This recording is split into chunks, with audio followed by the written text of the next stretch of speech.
So good morning, everyone, and a very warm welcome to the very first of our Wiley Next Learn to Win webinar series. My name is Debarati, and I lead product for Wiley Next. And today I hope all of you are doing very well, staying safe and staying at home. So while you're staying at home, we know that learning and skilling cannot stop and actually should not stop, right? So therefore, we have brought to you several opportunities to learn from the very, very best in the industry.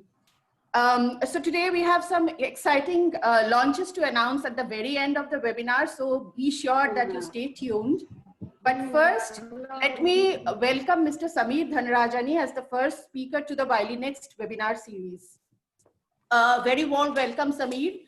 So just to introduce Sameer, Sameer is one of the most recognized thought leaders in the field of AI analytics and emerging technologies in India today. And he's been the Chief Strategy Officer at Fractal Analytics. He's led the analytics business at Cognizant and various other top companies in India and globally. And now he has recently launched his own AI consultancy company, which is called AI Curate. He is also a part of Wiley Innovation Advisory Council, and he's very deeply involved with us in developing our courses and designing our programs that we are launching continuously. So today, Sameer will speak about the top emerging job roles and how you can prepare for them. Over to you, Sameer, and a very warm welcome from Wiley Next. Thanks, Debarati, for the introductions. Morning, everyone, and I hope you're able to hear me clearly. Good morning. As Debarati mentioned, these are testing times, unprecedented in terms of what we are seeing. And if I may use this word, today it's a mayhem. But as we see always, inside all these challenges, there are those nuggets of opportunities which lies for every one of us. As it happens for any good, what we say the worst times, this too shall pass. And what I'm actually going to present for the next 50 odd minutes would be, can we have the other participants mute, please? There is a lot of background noise.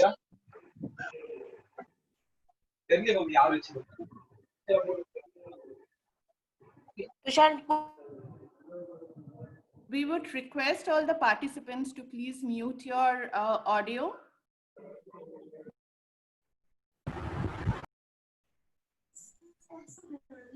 Okay, great. So what I would like to do in the next 45 minutes actually is to really talk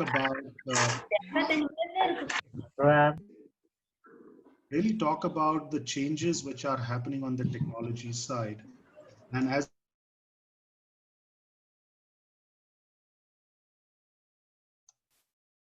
sorry, maybe I got muted. Am I audible now?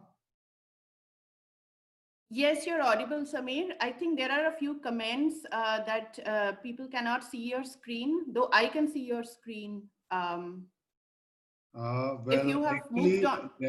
Let me just. We can see your screen. Yes, yes. Okay, great. Thank you. I think it will start happening. Yeah. Okay. Thanks, Debarati, for the nudge.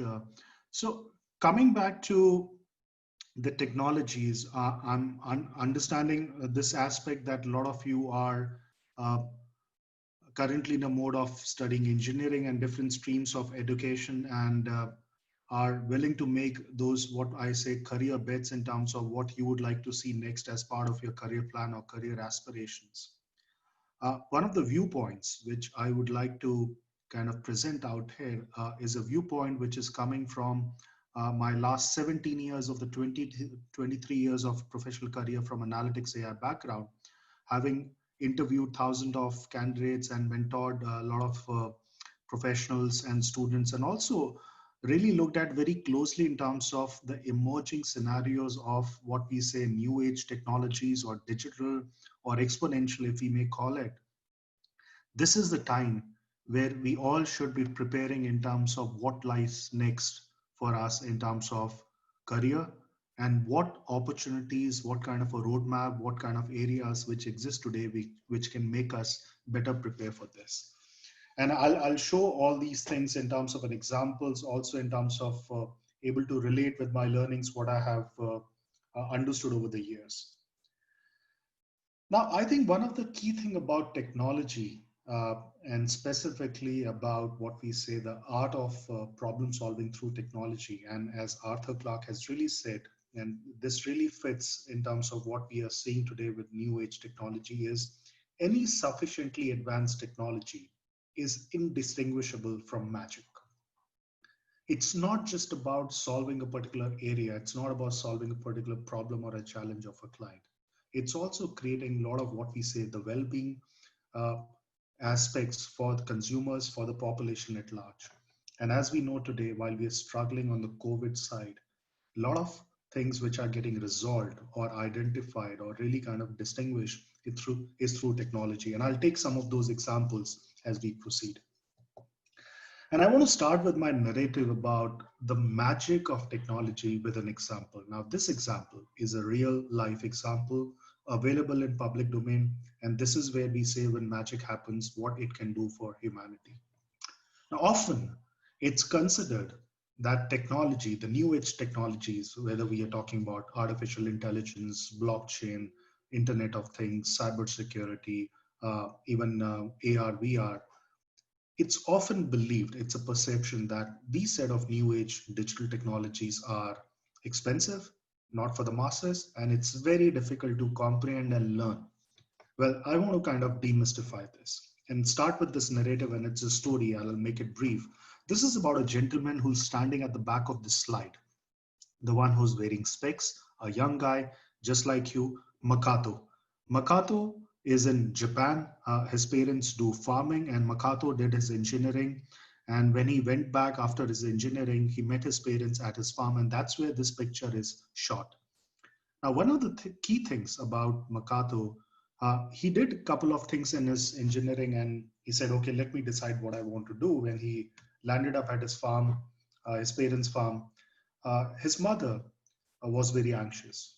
She looked concerned, and Makato asked her, what's wrong? And she said, look, Makato, over the years, while you've been doing engineering, our income from the farm has gone down. And Makato parents over many years have grown cucumber. Cucumber farming in Japan is a very sought after farming. It's sorted by shape, size, texture, and every week cucumber is sold in the auction market. Now, when she said that her parents, I mean, her income is really kind of going down and they're not able to kind of really point to the identification of the cause or the reason why it's happened, Makato said, let me put something of what I've learned in my engineering days. He went back, he kind of clicked pictures of his farm, 5,000 pictures through his iPhone. He went back, downloaded a Google TensorFlow. It's an open source tool, which is freely downloadable by Google. And he started labeling and annotating the images. He also downloaded, or rather purchased, a Raspberry Pi 3 controller. It's a microprocessor, which is just about $30, $35 on Amazon. And there he started kind of labeling, annotating, and really kind of sorting out pictures of the cucumbers in his farm through size, texture, shape, and different kind of varieties. And he started making an algorithm in terms of correlating the yield of the cucumbers with the price of what the cucumbers were fetching in the auction. And he started kind of working on an algorithm. He started with almost 50%, 55% accuracy until he reached 80%. He said, this is good to go. He went back to his parents. He told, this is the kind of variety of the cucumber you should be growing. 18 months down the line, his parents' income have increased by 400%. And the cost of doing this thing was just $35. Now, this is what I talk about, the magic from emerging technologies for the sake of humanity and for the sake of what we say, the global, I would say, citizens. And I'll show more examples in terms of some of these things. Now, why we are talking about this? Now, when we go back and look at technology as an area, as a kind of a field practice, and as a market and industry, it's huge. We're talking about $192 billion of industry in terms of the revenues, export revenues. And by the way, this is close to about almost 8% of our GDP. And it's by no means it's a small number.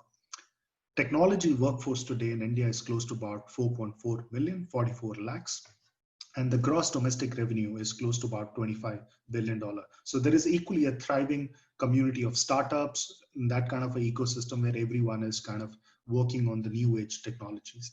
Now, when we look at new age technologies and how it will shape up in the next couple of years, we always see that there is a pattern over there which is emerging, and that pattern is almost the constant, that in the foremost front, artificial intelligence and machine learning is the foremost in technology.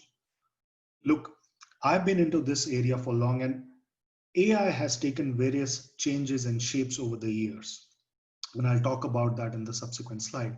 But whether it's Internet of Things, it's RPA, which is robotic process automation, cybersecurity, Internet of Things, AR, VR, the foundation of those technologies is an algorithm. It's an artificial intelligence set of codes which are running beneath. So it's very important for any professional who would like to make a career in new age technology to understand that understanding the basics or having a primer knowledge in AI and machine learning is a must today. Now, as if this is not enough, we are also talking about Gartner as one of the analysts, which has said that of all the technologies which exist today, which we call digital technologies, 75% of these digital technology will be generating revenues of $4 trillion in the time to come. And this is interesting. Now, this is where we say that today, when we look back in terms of what were the roles which were there in the technology side, now there are IT service providers like TCS, Infosys, Wipro, HCL, Cognizant, and consulting firms like Accenture, Capgemini, and others, and also talking about the startups and mid-sized firms. Over the years, we've seen a lot of this quality assurance testing, jobs around network engineering, system administrators. But I'm sure you've related to this and have seen that change, that today we are talking about a new set of careers, almost 150, 200 new careers which are emerging on the digital side of technologies, or new age technologies as we call it. And so are the roles about machine learning experts, the modelers, the AI experts, data scientists, digital marketers, cloud architects, mobile product developers, full stack Java developers. They're all coming into the fold in terms of what we say the new age skills, new age competencies, and the new age roles. And I'll talk about that in the subsequent slides. And this is one of the things which you can relate in terms of what's happening. What used to be a kind of a plain software developer kind of a, let's say, role has moved to a DevOps role, where we are talking about new age technologies and the whole, what I say, upside in terms of how these new age technologies needs to be understood from a DevOps perspective. And of course, not to miss in terms of how today we look at deployment, not only through Agile or Scrum kind of, let's say, methodologies, but also in terms of how DevOps can change the whole IT mix. And what is relevant today from a data analytics point of view or AI ML point of view is about data scientists, the set of algorithmic decision makers who make codes, the professionals who are studying what we say the non-obvious sources of data, whether it's image, voice, text, and video side of the things. And that's where understanding the patterns, solving the client problems, understanding the whole challenges of the clients are what data scientists, data engineers, cloud architects are doing today. And these roles have actually surfaced in just last 3 to 4 years. So you can see that while what was there in terms of technology 20 years back is not relevant anymore in terms of roles and opportunities in the last 3-4 years, which means professionals like who are with 10, 12, 5 years of experience, what we call lateral experience, will have to reskill, and students and aspirants like you will have to acquire new skills and competencies and new parts of learnings to ensure that you are in the right area at the right time, because technology always follows what I say a Moore's law. And as you see, alongside what's happening today, we are also talking about millennials like you, Gen Z kind of a, let's say, population like you coming into the professional side of the things. And there is a lot of that aspect about gig economy, as we say, freelancer, contractors, advisors, consultant, who are actually coming into the fold and providing a lot of what we say expert kind of, let's say, aspects about their skills and competencies through understanding of technologies. I know many professionals today who are freelancers, consultants, and who are the experts in blockchain, augmented reality, or let's say AI, or even IoT, and kind of working with multiple startups, multiple companies to lend their expertise. And that phenomena to us would be a phenomena which will decide how best you are equipped in terms of understanding the latest and greatest of the technology in the time to come, because this is a time where learning is being challenged by what I say, almost like you are learning every day. And some of that aspect in terms of my experience, what I'll share in terms of learning. Now, if we understand what I showed about in the last few slides, is you can see the roles are changing on the technology side, new age digital technologies are emerging. Why is that happening? There is a reason why it's happened in the last 3, 4, 5 years, as I explained. One is, as we all know today, we are living in an interconnected world, 50 billion devices kind of a thing. Every person today needs a kind of a personalized attention when he or she logs in terms of buying something, whether it's like the Amazon, or let's say the Netflix, or let's say the Swiggy and Zomato. Everyone likes their personalized set of choices, and that influences the buyer behavior, what we call, and personalization is the in thing today. Now, whether we are having a wearable device, whether we are looking at a kind of, let's say, a tube light or a lamp, or even looking at different aspects in terms of security, everything has a sensor. Every kind of a device, machine, instrument is talking to each other. And this is where a lot of data is being captured. Now, data is what I say the foundation of each and everything. Now, as I go to this slide, which is exploding data, and many of you have heard this term that, look, the velocity of data will actually outscore whatever we do in terms of our, I would say, day-to-day thing. And even if I kind of, let's say, show the slide becomes obsolete. The reason it becomes obsolete because the data is so high in terms of volume, or let's say the velocity, it's exceeding in terms of how the usage is happening. Think of the scenario while every one of us is in a lockdown situation. So the experts who were expecting certain consumption of data 3 weeks back now are saying that the data consumption and usage has skyrocketed by almost 300% because everyone is sitting at home and consuming data in a large way. By the way, 1 zettabyte of data, let me explain what this is all about. 1 zettabyte of data is equivalent to all the video titles on the Netflix put together, multiplied by 370 million times. That's the kind of quantum of data we're talking about through just 1 zettabyte. So imagine if it's about 185 zettabyte, what are we talking about in terms of that magnitude of data? And if that's not enough, we're also talking about data which is coming from social side of the things. All of us, in fact, are on LinkedIn, Instagram, Facebook, Twitter, YouTube, and that kind of, let's say, unprecedented data, what I say deluge, is hitting everyone. One is a source of data which is coming from organizations, proprietary system. Second is a set of data which is coming from the social side. Now think of this, you are in a job, you are in a role where you are given a task on the technology side. Now, companies have no choice today but to look at this kind of a data and start making meaning out of it. Because when they start making meaning out of it, that's the time they start taking decisions based out of the data.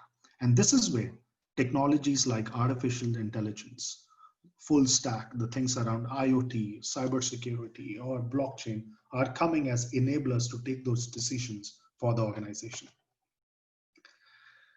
Now, that's where I say that if data is the new oil and digital the new currency, what are 3 things which are happening today in the organizations, in the startups, which is where it's important for the new age technologies to become more relevant?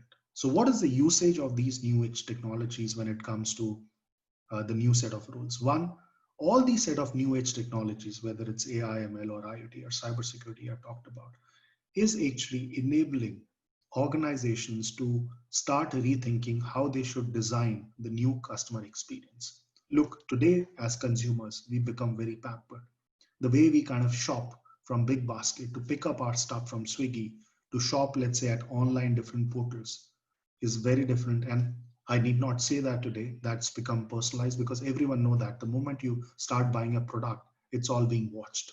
So adjacent categories of product or supplementary or complementary category of product also gets shown to you on a real-time basis. And the foundation of that is artificial intelligence, machine learning algorithms, which are being devised for you just to kind of give you more options, which is also meaning that today companies are going through a massive change in terms of innovation of new product and services. A company like Apple comes out with a product every year. And that's not easy. You have to relate in terms of technology, supply chain, different set of aspects in terms of new product management. And what it is leading outside of new customer experience, innovative product and services is also about the businesses are getting transformed. And that's a big thing when we talk about transforming the business.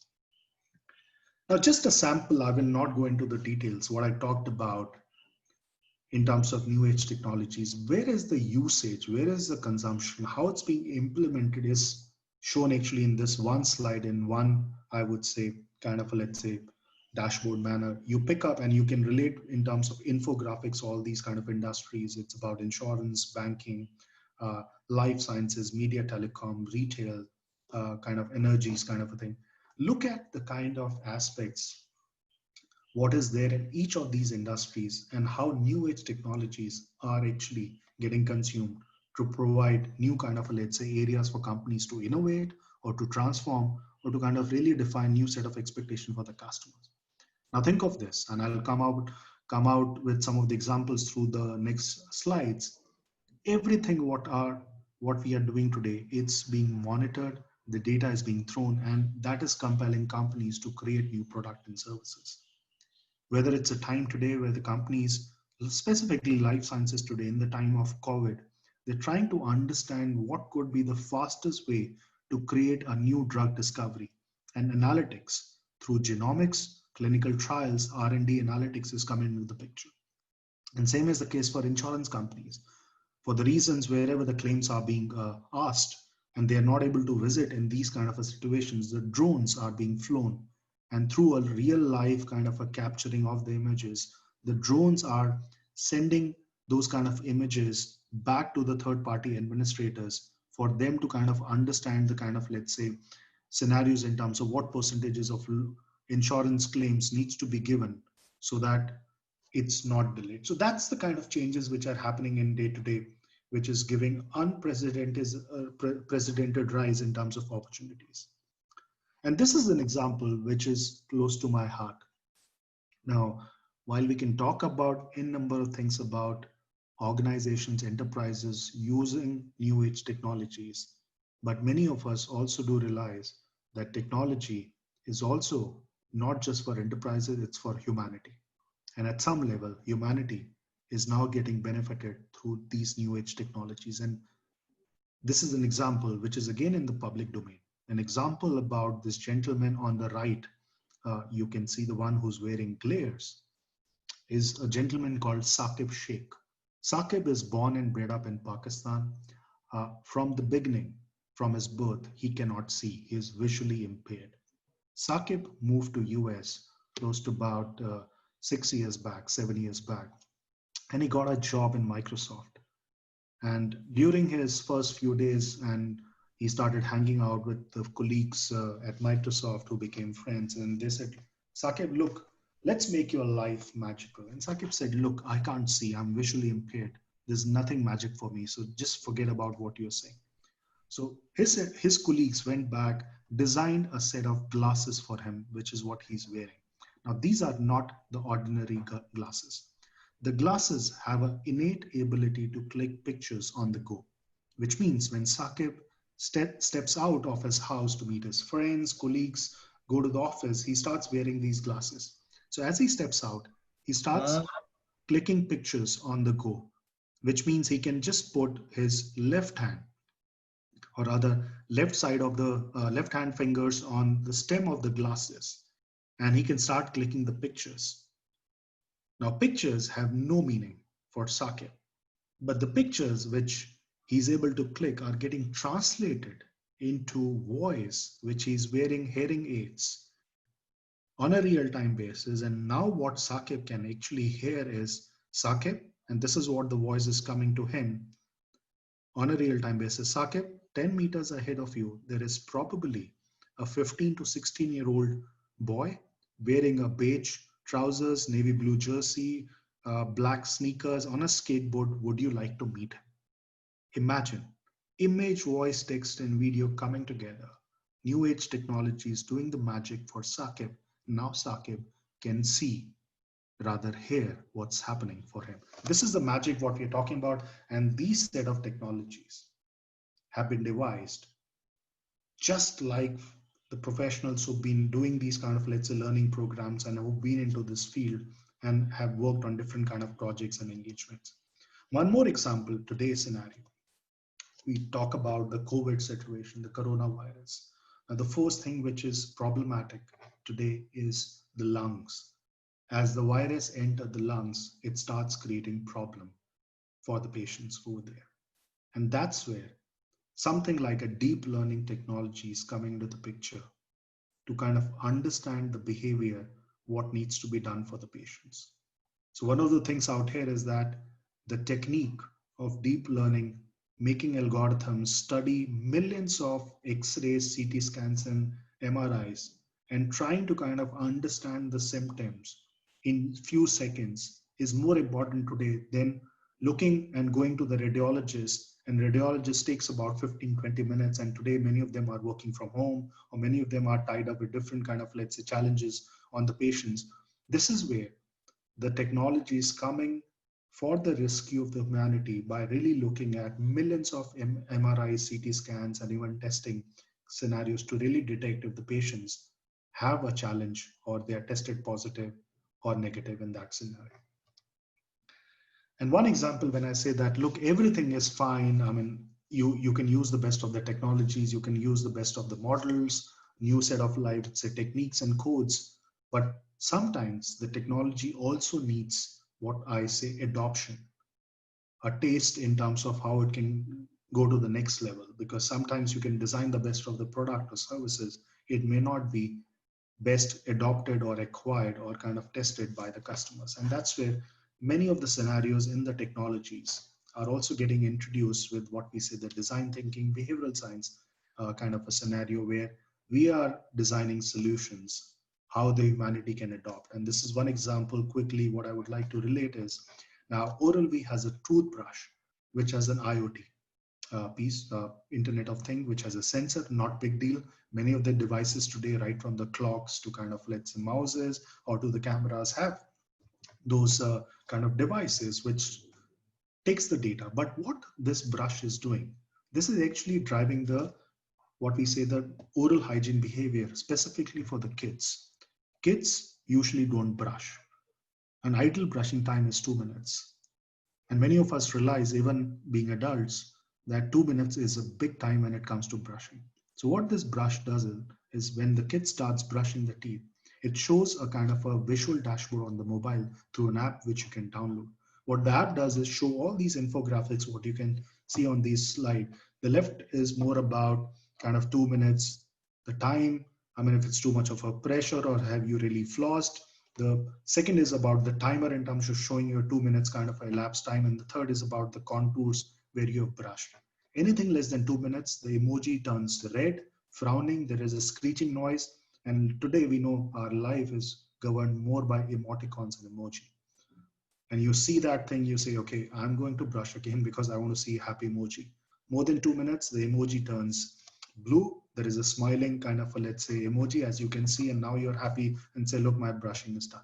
This is where technology is also influencing how we kind of really consume and adopt the products.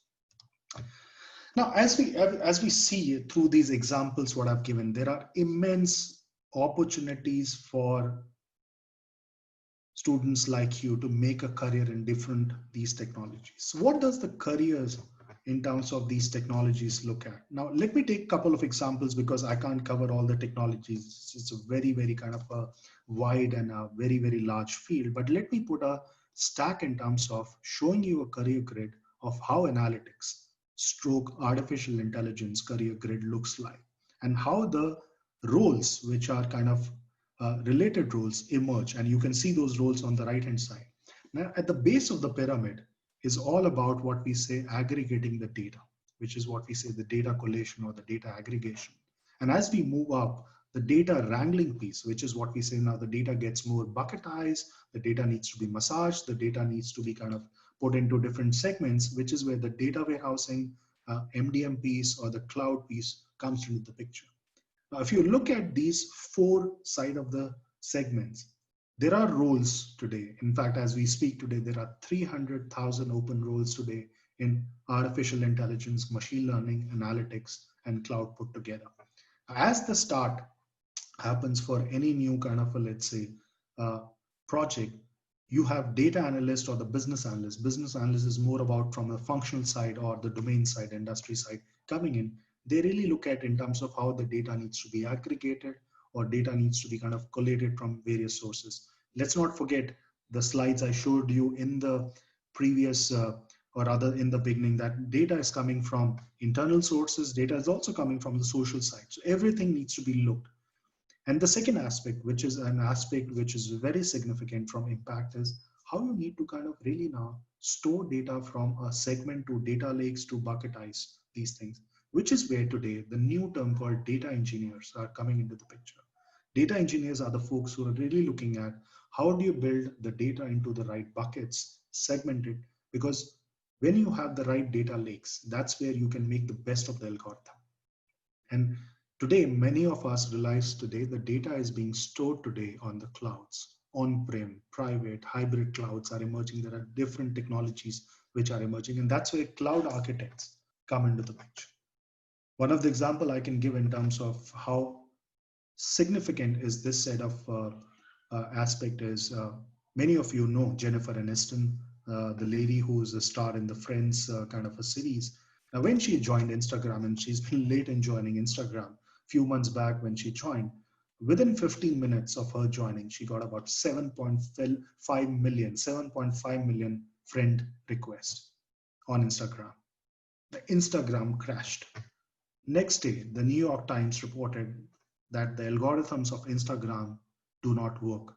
Well, it's not about the algorithm, it's about the data pipes, the data kind of a, let's say, load what the data lakes can take. And this is where the cloud engineers, cloud architects, data engineers are coming into the picture. And when you move upside, which is what we say the predictive, prescriptive, or AI/ML side, this is where the algorithms starts getting built.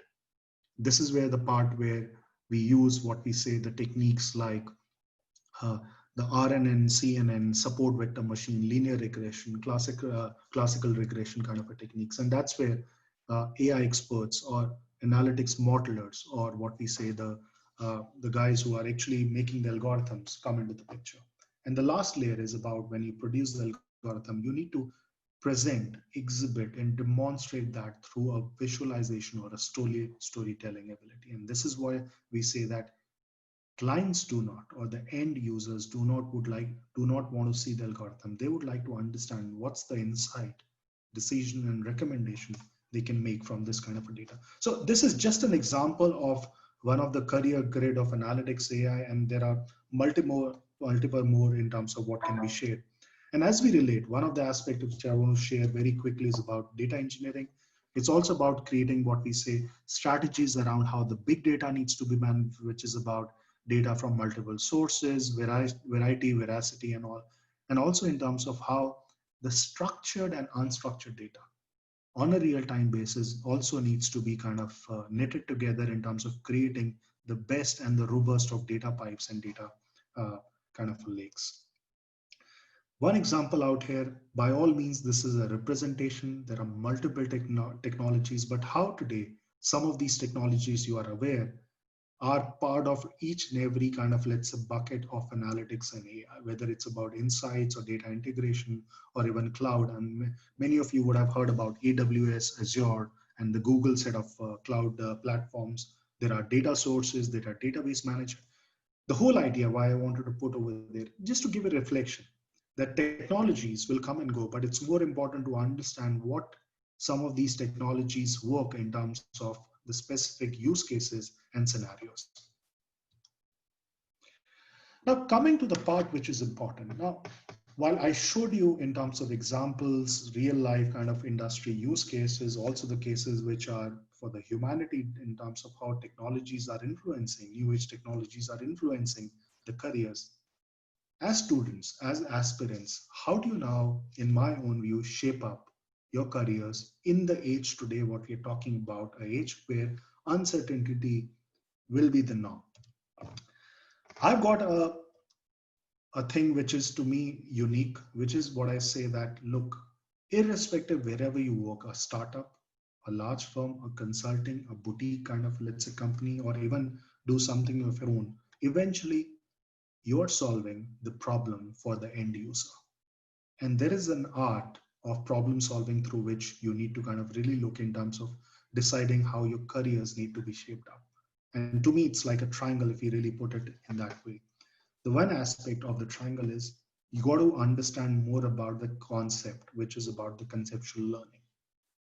Because unless you really know what's the kind of a latest and greatest tools and technologies, you will not be able to relate to any new side of the career. The second, which is often missed but very important, is contextual learning. And this is where Debrati in the end part of the segment will talk about that. You can learn the best of the techniques and tools, but what if you don't know where these tools and technique needs to be applied? The use cases, the business scenarios, the simulations. And this is very important because right from the interviews to the time you land up to your first project, to the time you become a manager or supervisor in terms of managing you, to the time you become an expert, if I use that term expert, because in technologies, no one is an expert, we are all learning. Every part of that value chain, you need to contextualize your learning and adapt and really relearn on a continuous manner. And that's where the contextual learning of industry use cases comes to the picture. The third very essential is what used to be the soft skills have become essential skills. Conflict management, persuasion, problem solving kind of a thing, really being emphatic, storyteller kind of a thing, being more assertive in terms of how you demonstrate kind of a thing has become very important. So you got to blend your personality. You got to blend your career in a way where it's a triangle of these three attributes coming together to solve the problem for the end users and the client. And that's where the careers can be actually shaped up to a large level. And a lot of this, Debrati will talk about in terms of how Wiley Next does it as part of their platform. And when we talk about this learning, it's about three aspects. One, we have today, because many of these technologies are new, still in a phase where we are trying to understand, it's all about experimentation and exploration. The second piece is about how do you take feedback, because feedback loop is very important in terms of action and effect. Third is we got to understand and learn these technologies from a breadth and depth perspective, which is what we call inch wide, mile deep. You have to really understand the breadth of that and also go deep in terms of understanding with contextual example. And nothing better than taking these three things in a scenario where we're talking about, and everyone knows about these three companies. Now look at Google. When you actually press that google.com, the first thing it comes to your mind is everything is so kind of, let's say, fast. What they do at the background, every problem, every kind of project engagement they take, they try to solve through an engineering mindset. Versus Amazon, where everything is all about putting up the processes at scale. Billions of transactions happen every year for Amazon. Unless they have the right processes, it will not fly. Third, Apple creates the category of its own. I mean, there are smartphones and there are phones, cell phones, and Apple creates a kind of a different category where they come and really kind of say, look, we understand the consumers and let us create the product, what not the customers want, what we want, and then let customers adapt those products on a mass level. And the design piece, the piece around in terms of how they look at understanding the behavior of the consumers is very important. Now, as we look into getting into the career aspect of the new age technologies, I want to quickly spend some time in terms of saying what are the skills required. By no means I'm saying this is like the kind of, let's say, end thing. You learn these and you'll get a kind of a job. But there are certain kind of, I would say, guiding forces which decide in terms of what kind of a skills you need to acquire to get into these new age technologies. One, all these new age technologies have a firm foundation of statistics, mathematics, and research, operational research. And many of you being part of engineering or management education have understood today that you've gone through those kind of, let's say, techniques or rather frameworks or conceptual understanding of statistics, mathematics, and research. The second piece, which is important, is now you get into the phase where many of you have learned about statistics, exploratory kind of a mathematics and OR techniques, but do you have an understanding of what kind of new latest tools which are there today in these technologies? Because if you don't learn that, you will not be able to conceptually make yourself clear in terms of what these tools are all about. And these tools and programming codes and kind of, let's say, languages keeps changing. And that's where you need an external help. And we'll talk about that in the subsequent part of this webinar. The other thing which is important, as I talked about now, just detailing out a bit, is about contextual learning. There is an intent behind why these problem needs to be solved. You need to understand what kind of top challenges every industry is facing: banking, retail, insurance, life sciences, manufacturing, utility. And that's where the contextual learning of kind of understanding the use cases comes into the picture, which equally relates to in terms of what we say the conceptual learning, that it's all about also finding the problem finding, or rather finding a problem kind of, let's say, statement, and really saying, look, how do we conceptually create a framework or a best practice to solve this problem? And as we say, and which is mentioned in this slide, is AI essentially, or analytics essentially, becomes a black box if we don't know conceptually how to go about it. So if you blend contextual and conceptual, then you're able to relate in terms of what eventually the problem you're trying to solve. And if it's not enough, the last thing which has come out very clearly today is, look, you also need to understand how this whole thinking of creating a platform, problem finding, problem kind of solving mindset, or really looking at creating a understanding of, let's say, design from a viewpoint, not just UIX, but also in terms of creating some framework of ideation and problem solving at scale, or mapping, creating a prototype, or what we say, minimum viable product comes into the picture. Every problem goes through a framework design before it gets implemented. And that's where, while we look at any new technologies today, and I'm sure you've also kind of seen and heard and even looked at some of the YouTube, they have a flip side. The flip side is more about when we say that it's also being used for not so good kind of a reason. And I keep on saying that it's all about ethics. Just like doctors have a Hippocratic oath where they ensure the well-being of the patient at any given point of time, and this is the best seen in this situation, what they're doing great for us. Same is for any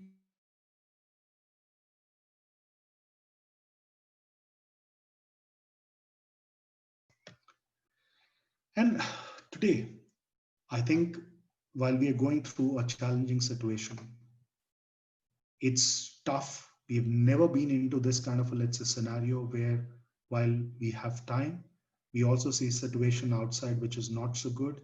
But at some of the day, some of the time, we also realize, look, this will pass.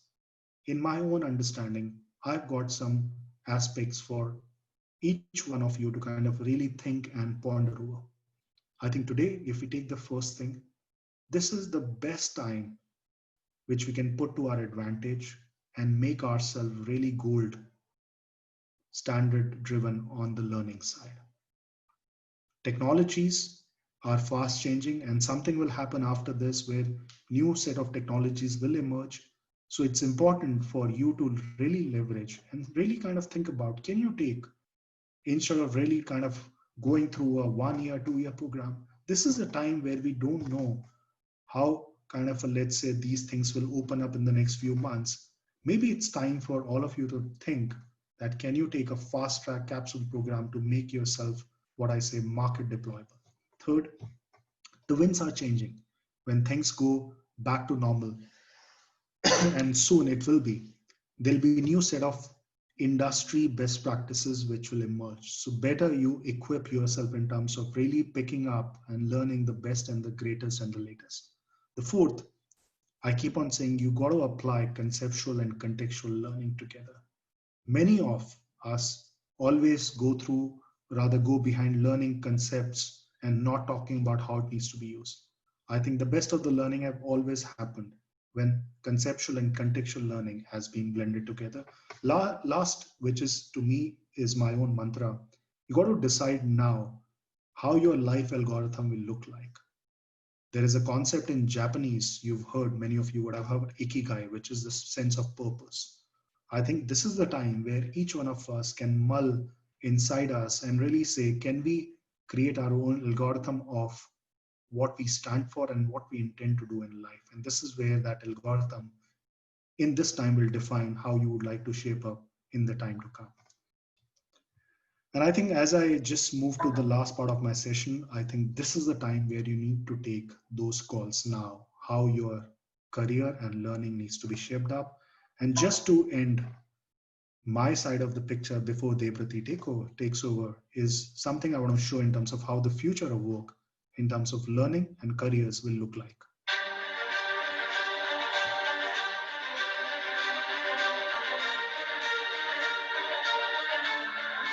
Brussels Motor Show, the biggest car event in Belgium, where all car brands show off their newest technologies.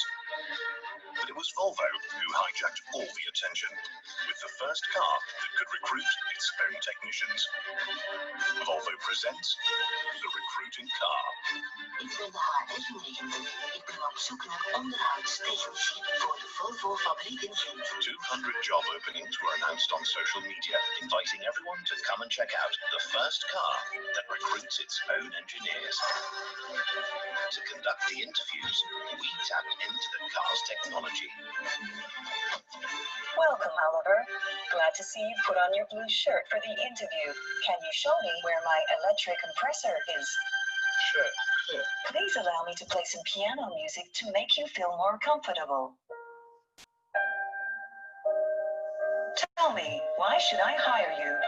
I've been passionate about by applying AI, we could actually test social and technical skills and make unbiased evaluations of all applicants. These were sent to Volvo's HR managers for further interviews. Changing the conversation from cars to jobs got us national media attention. L'entretien d'embauche sera d'abord mené par un véhicule et par son intelligence artificielle.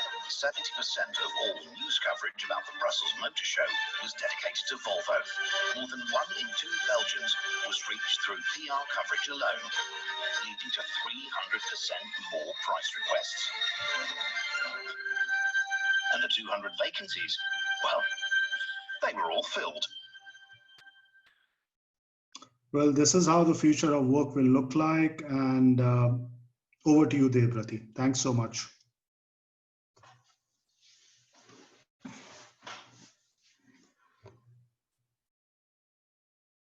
Debrati, you are on mute.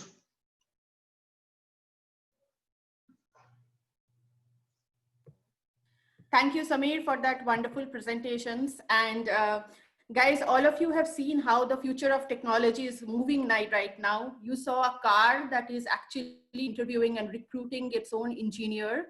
So keeping these things in mind and keeping the new job roles, new technologies, evolving technologies in mind, we feel that this is the time when we are at home. This is the best time to prepare yourself. We need not waste our time, but we can constantly keep on preparing ourselves for the newer job roles, for the placement opportunities that will open up once the COVID situation is done, right? So keeping this in mind, Wiley is very proud to launch the Wiley Next online programs. And so we have launched 2 amazing courses for you. The first course is the Wiley Certified AI Professional course, and the second course is the Wiley Certified Java Full Stack Developer course. So both of these courses are fully online programs where you can take the courses from your home fully online, but at the same time, you would have instructors teaching with you, teaching you live through the platform. So let's take a look at each of the two courses that we are launching. The first one is the Java Full Stack Developer course, where you can see that you'll get a training in the entire value chain of creating an end-to-end full stack program. You can see the various multiple tools that you would be learning as a part of the program. And this is over 400 hours of learning over 4 months, but completely online, taught by a top expert, global expert in Java full stack, who has been the founder of a global technology company, and he has some great credentials. But the best thing of this program is, as you can see, it's the price of the program is 59,999 rupees. But given this situation, we have launched a stay-at-home scholarship of 45,000 rupees. So you need to pay just 14,999 to get this program. And at the end of the program, you can sit for a certification exam and get certified. The WileyNext certifications are all recognized by the industry, and therefore this is a great opportunity for you to become a full stack developer. Let's look at the next program, the AI Professional program. So again, over here, you will be taught by some of the top faculty, global faculty over here. So you can see Dr. Sarabjot Singh Anand, Mr. Naveen Manasvi. So these are all global people who have been doing research and being, teaching AI and cutting edge technology for a long period of time. And they'll be the people who will be teaching you online. At the same time, you can see the curriculum. It will take you through the entire AI stack, brushing you up on your math and stat skills, helping you brush up your Python skills, and then teaching you data analytics in terms of exploratory data analytics, machine learning, deep learning, NLP. And the same thing applies here, right? So you can see that the actual course fee is 89,999 rupees. But as a part of the scholarship for the first 200 enrollments, we will be providing this course at a fee of 1,999 rupees, right? 19,999 rupees. So let me show you exactly how to enroll for the programs. Are you able to see my screen, which shows the WileyNext platform?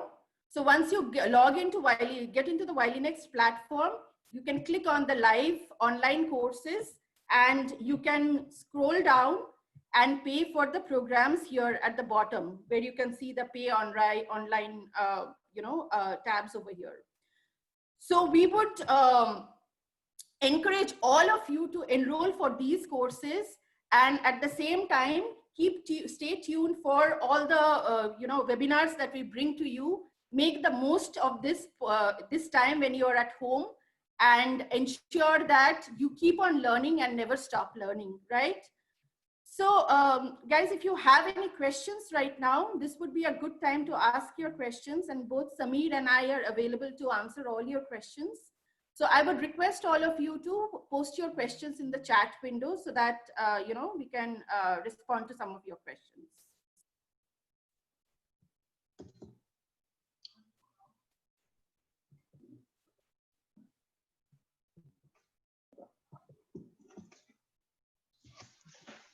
Sameer, we have a couple of questions for you. I'm going to read them out for you.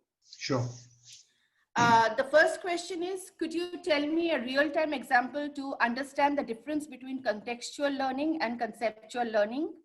Would you like to take that, and then maybe I can add on to this? Sure. That's a good kind of a question. And I think it's important if I just relate, for the sake of time, one quick example. Many of us know that today, when we talk about algorithms, statistics technique like linear regression, classification is the first which is being used in mass to solve the problems. Now, let's say we talk about customer acquisition, kind of a data for credit card company, they want to acquire a new set of customers, and this is getting solved through really creating classification and regression techniques to give some kind of a, let's say, prediction back from the customer segments, how it needs to be segmented and what kind of law or rather direct mail should be sent. Today it's about the kind of, let's say, over emails. Now that's a conceptual part.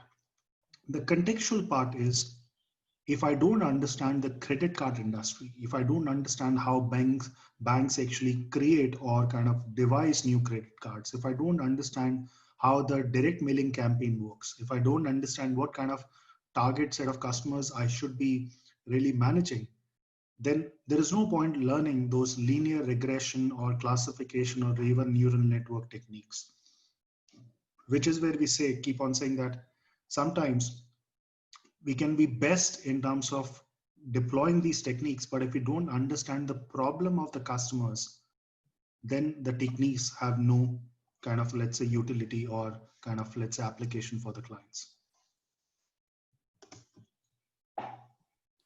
Thank you, Samir. What I would like to add to what Samir said is, when you learn, right, when you learn from a book, you mainly learn the concepts.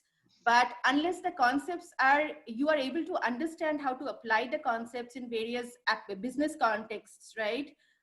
You're not able to use the concepts clearly. So that's what Samir gave a very good example. And in all our WilyNext programs, we ensure that while you learn the concepts, you also are able to apply them into hundreds of business problems, hundreds of contextual problems, and you do solve those problems hands-on. That's how you get a hold of both the concepts and the context at the same time.